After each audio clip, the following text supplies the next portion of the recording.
ബീഹാർ നിയമസഭാ തെരഞ്ഞെടുപ്പിൽ സംയുക്ത പ്രകടന പത്രിക ഇന്ത്യ സഖ്യം ഇന്ന് പുറത്തിറക്കും.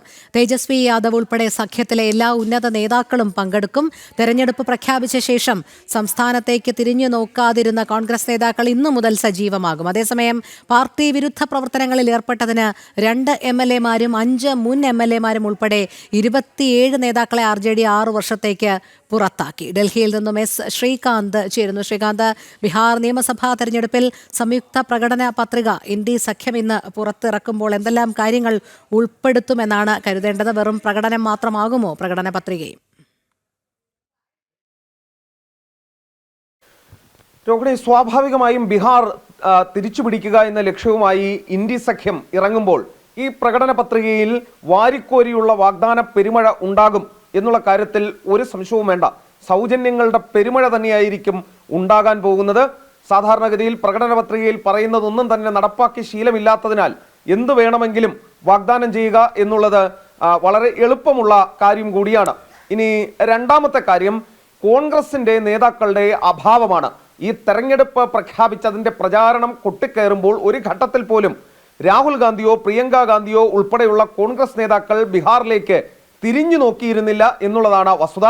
ഇനിയിപ്പോൾ ഈ 6-ാം തീയതി തെരഞ്ഞെടുപ്പ് നടക്കുന്നു. അതിന്റെ തലേ ദിവസം നിശബ്ദ പ്രചരണം, അതിനു മുൻപ് കൊട്ടിക്കലാശം. അങ്ങനെ നോക്കുമ്പോൾ ഇനി അധികം സമയമില്ല.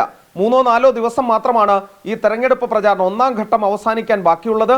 ആ സമയത്താണ് ഇപ്പോൾ രാഹുൽ ഗാന്ധിയും പ്രിയങ്ക ഗാന്ധിയും എൻട്രി ചെയ്യുന്നത്. ഇന്ന് പ്രിയങ്ക ഗാന്ധി സംസ്ഥാനത്തെത്തും. നാളെ മാത്രമേ രാഹുൽ ഗാന്ധി സംസ്ഥാനത്തേക്ക് എത്തിച്ചേരൂ എന്നുള്ളതാണ് നമുക്ക് മനസ്സിലാക്കുന്നത്. രാഹുലും പ്രിയങ്കയും എവിടെ എന്നുള്ള ചോദ്യം ബീഹാറിലെമ്പാടും കേൾക്കാനുണ്ടായിരുന്നു. കാരണം ഈ ഇന്ത്യ സഖ്യത്തിന്റെ വോട്ട് ചോരി യാത്ര നടത്തി അതിനുശേഷം കാണാനില്ലാതെ പോയതാണ് ഈ രണ്ടുപേരെയും. ഏറ്റവും ഒടുവിൽ ഇപ്പോൾ കിട്ടുന്ന വിവരം ഇന്നും നാളെയുമായി സംസ്ഥാനത്ത് സജീവമാകാൻ അവർ ഒരുങ്ങുന്നു എന്നുള്ളതാണ്. അതേസമയം ആഭ്യന്തര പ്രശ്നങ്ങൾ RJD-യിൽ തലപൊക്കുന്നുണ്ട്. വലിയ തോതിൽ പ്രശ്നങ്ങളുണ്ട്.